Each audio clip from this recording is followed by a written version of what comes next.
What's up, guys? Welcome back to Newswave. Yesterday was indeed a busy day. We had Gamescom opening night live, and I'm going to try to run you through everything that was announced here as we go through the show. But we also had what I can only really describe as a shocking leak for the Switch 2, in the sense that a game that should struggle pretty badly on the system seems to be heading there next year, and we'll go over what that impossible port could be here today. And then naturally, we do have that Kirby Air Riders Direct held by Masahiro Sakurai, and we'll go over some of the key points as well as when Kirby Air Riders is coming out. So if you guys enjoy this video, make sure to hit that like button, helps out a ton. And if you're new here to the Spawn Wave channel, make sure you subscribe down below. And of course, members for the channel do get Newswave early. If you would like to learn more about that, click the join button or link in the description down below. And we're going to start today with Helldivers 2 in that crossover for Halo ODST, as it has now been officially unveiled. This over on their official account, where they say, "This one is special, Helldivers. Our first legendary Warbond is here. Step into the boots of the obedient democracy support troopers, ODSTs, and prepare to make history. The legendary Warbond will launch August 26th, and they have a bunch of Halo ODST inspired weapons, armor, patterns, and more. In fact, they released this image just kind of showcasing all the stuff that will be in the legendary Warbond, and immediately my eyes went to the assault rifle, the shotgun, even the little M6C pistol that we had. I mean, it's cool to see it. And what's funny is you have Sony on one side posting this on their official accounts and stuff, and then Microsoft on their side posting it on their News Xbox website. So you do indeed have these two companies working together, which once again has people going, well, I guess that's kind of the end of the console wars at this time. Well, we'll see as maybe other games kind of jump back and forth between the Xbox and the PlayStation. But something tells me Helldivers 2 should do pretty well on the Xbox Series, which does make you wonder about Sony and some of their other future plans. Also, we did get the expected announcement for Tales of Xillia Remastered. This in a new trailer that was released during their stream yesterday, with Bandai Namco announcing that it is coming out October 31st. It is coming to PlayStation 5, Xbox Series, Switch, and PC. That's through Steam. And unfortunately, it's for Switch 1, not for Switch 2. That does have some drawbacks when it comes to it would be backwards compatible on the Switch 2. So, for example, the PS5, the Xbox Series, those will have 60 frames per second, 4K. With PC, it's up to 120 frames per second, but on Switch, it's limited to 30 FPS, 1080p, and then 720p in handheld mode. Now, they do mention quality of life upgrades, so they have improved graphics, an autosave feature, the ability to toggle encounters, and early shop access along with other things. And it is the all-around, they say, experience, so it'll contain downloadable content that was launched alongside the original release. It includes costumes, useful items, and other fun extras. So, it's good just to see this Tales of the Remastered initiative that had been previously announced, and it's good to see it continue with a game like Tales of Xillia, which again many fans look back on with fond memories, and it sold very well then, so it makes sense why they are doing really a re-release. But making it accessible off of the PlayStation 3 is a big deal, and I expect this to do pretty well when it comes out at the end of October. Oh, and I have good news for all of you Hollow Knight Silksong fans out there, or hopefuls at this point. Looks like you don't have to wait too much longer, as we have the event. You can see this over on their account saying the countdown is in. Join us in 48 hours for a special announcement about Hollow Knight Silksong. So this will be tomorrow on the 21st. There's an entire stream set up for them. And while it was briefly at Gamescom, this is going to be the big blowout. It is coming out this year, as Jeff Keighley, which again we'll get to here pretty soon, did make sure to clarify, yes, it is happening. It's coming out this year. It'll be playable at Gamescom. It'll be playable, I believe, then at PAX West. So we're on the road now for Hollow Knight Silksong to release, and I think it's going to be coming out sooner rather than later. So there you go, Hollow Knight Silksong hopefuls. You get excited. And guys, with some of the quick news out of the way, let's get into the bigger stuff. Let's start right away with this impossible Switch 2 port, because it doesn't feel like as many of ththese ports are as impossible as they felt back with the Switch 1. But I think that's just because the idea of kind of that hybrid setup is it's almost expected now to be able to play some of these games, especially with the rise of PC gaming handhelds and how powerful those are becoming. But occasionally you still get one of those games that struggles on the Steam Deck, but has been announced and even somewhat shown, like Star Wars Outlaws. That doesn't run well at all on the Steam Deck, and apparently it's going to work on the Switch too. and that's going to happen here in a few weeks. It'll be an interesting comparable. But there's another one that's been floated around a bit, and people have wondered, with Microsoft making the push to other platforms, if it would come over to the Switch 2 at some point. And, well, we have Nate, who has been pretty accurate. Like, at this point, people look at what Nate's saying because he's just been hitting on everything and is like, okay, yeah, he's basically announcing for these companies at this time. Well, he had this to say, and this was going on, I think, like during Gamescom, or right at the end of it. You can see his post where he says, Indiana Jones and the Great Circle won't be the only Bethesda game coming to Switch 2 in 2026. See that planet? You can go there. Aside from landing on PS5, Starfield is planned for release on Nintendo Switch 2 in 2026. So yes, Starfield, to my understanding, it is going to PS5 next year. And this has been kicked around a bit, I will say, with the idea of it being developed for the Switch 2. And yeah, it seems like it will be going to the Switch 2, Starfield. And the reason this is so intriguing to see, because it still falls under that impossible port for even the Steam Deck, because the Steam Deck struggles with, there's a lot you have to try to do just to get it to run. I played it on the ROG Ally X, which if you play something on the ROG Ally X and it works okay, it's going to struggle elsewhere because the ROG Ally X does just have better specs than many of these devices, but it's also $900.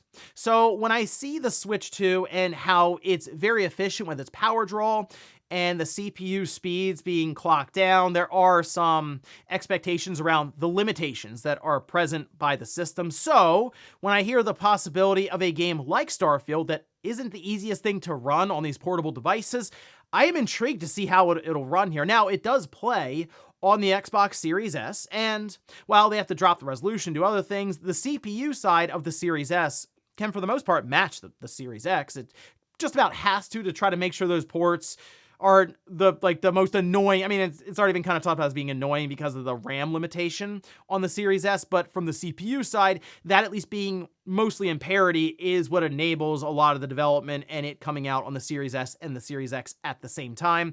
So the Switch 2, I'm mostly curious to see what they have to pare back and what they have to figure out to sort of fit into what's like 10 watts of power being drawn.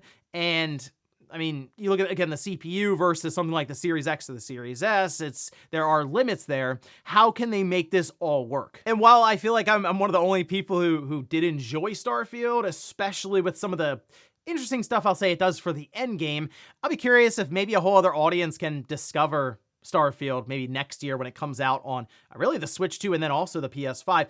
But I'll be curious just to see how Microsoft, who's already talked about that being Phil Spencer, the idea of being able to develop for the Series S will make it easier for them to move things to the Switch 2 or even some of these different ROG Ally or other handhelds that don't necessarily have the amount of power available to it that like the Series X or the PS5 would. So we'll keep an eye out for any kind of announcement, whether it's from Nintendo at a Direct or maybe Microsoft just shows up one day on social media and is like, yeah, we are bringing Starfield to the PS5 and the Switch 2. Next up, let's talk about Gamescom Opening Night Live, which yesterday I kind of gave just my immediate thoughts on the presentation as a whole. Not just every single game there, but the pacing, the idea of how many games are jammed into what ended up being a 2.5-hour show. So if you want kind of that perspective of it, check that video out. I'll actually link it at the end of this video in one of the cards. But for now, we are going to attempt to go through everything that was announced here in hopefully a relatively short amount of time.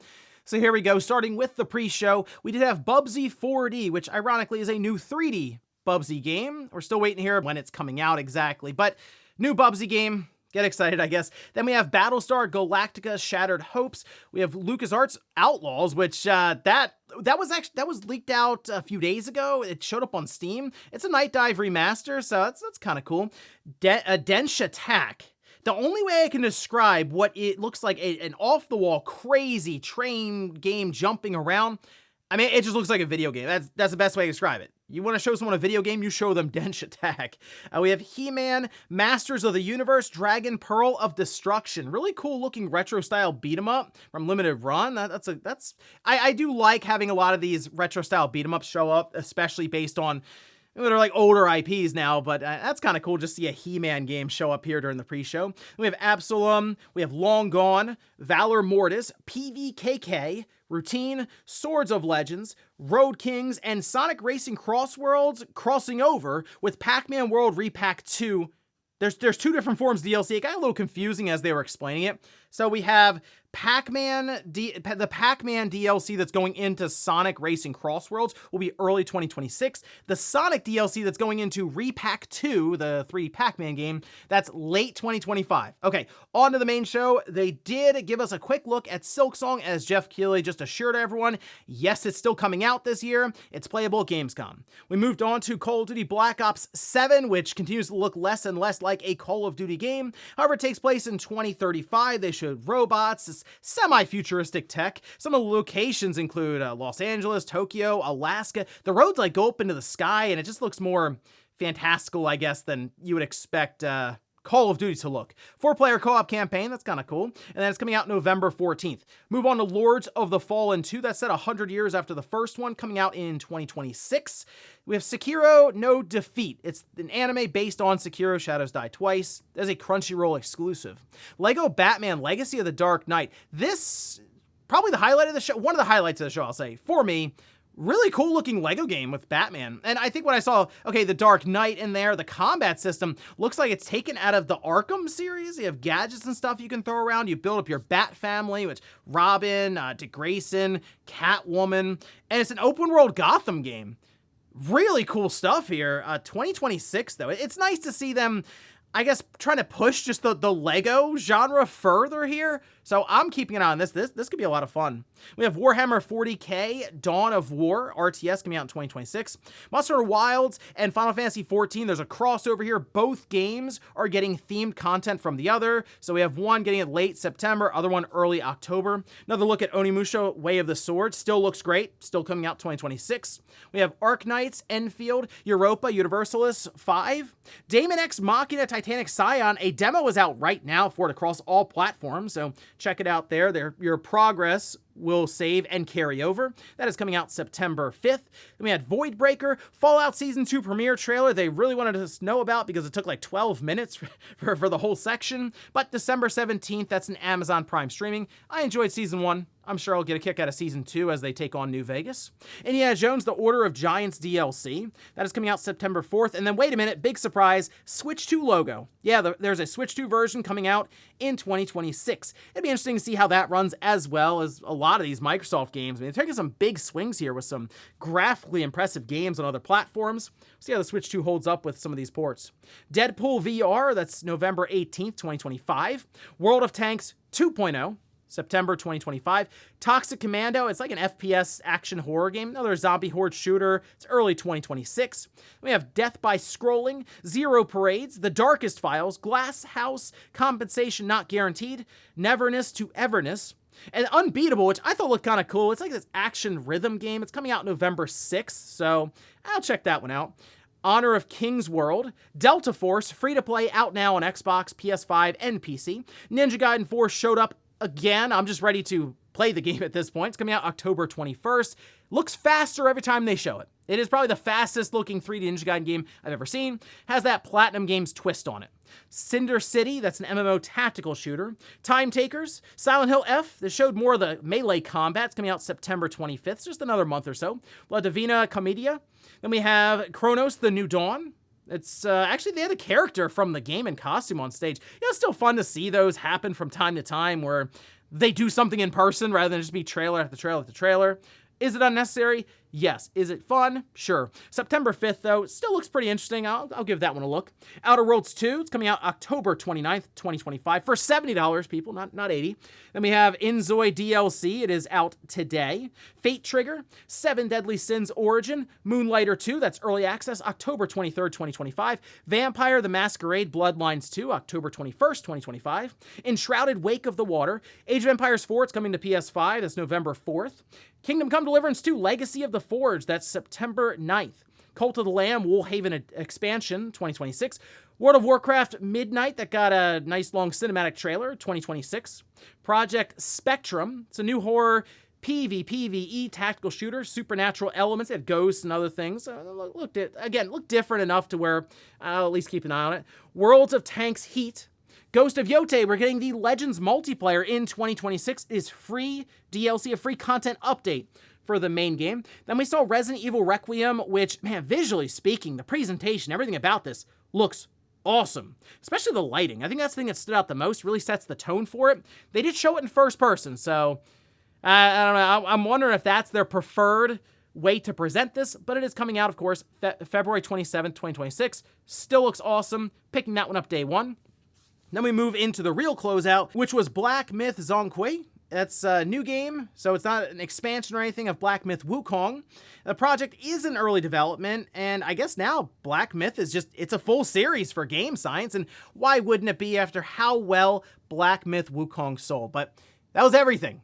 That was at Gamescom. Again, it was a lot. I think for the pre-show and the main show is like 50 things, but we went through all of it here. And the highlights for me, the Lego Batman game was cool. Talked about Resident Evil Requiem just looking better and better as they showed it Ninja Gaiden 4. But for the most part, the show itself, while there were some highlights, it's that situation of it just packs so much in there, and he has kind of these pacing issues where it's just a lot of like almost downtime. There are games that people are going to skip over or just not really pay attention to, and those tend to find many of them in one spot during the presentation where it's kind of a lull. But otherwise, it's what I expect going in to Gamescom, which are mostly updates on games that we've already heard about, with the occasional big surprise like your Lego Batman. And in our last bit of news, let's talk about that Kirby Air Riders presentation with Masahiro Sakurai taking the lead, and it's about 45 minutes or so, and he really spent those 45 minutes telling you as much as possible about the game. Turns out there's still a few things he wasn't able to show us, but the part I'll give him credit for, he sat down and played the game in front of people. And I know that sounds weird, but how many times do we check out these presentations and it's cinematic stuff, slices of gameplay here and there that are highly curated?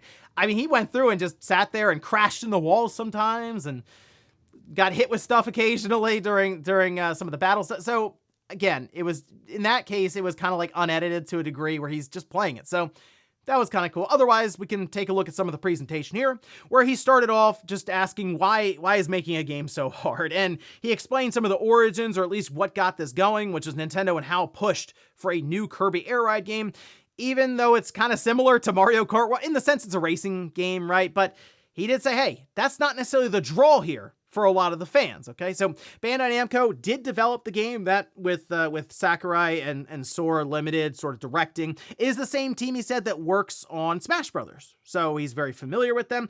And when you look at Kirby, as we did with Kirby Air Ride on the GameCube, you see a lot of that Smash Brothers flair with the menus and stuff, right, being involved. Different characters raced with this time, so it's not just different colors of Kirby. You still had like Meta Knight and stuff in the first one, but now it looks like they're going crazy here. There are at least many different characters you can pick from, and there is a real sense of speed here. I mean, it's really emphasized. Like the HUD elements, I noticed they actually move with like acceleration, like it's being blown away a bit by how fast you're going. The color, like, so the art style and the graphics, like the colors themselves, I think are gonna pop quite a bit on a big OLED HDR display. So I do like at least how it looks here, because they're trying to still like stay true to the GameCube version and kind of that art style while modernizing a bit.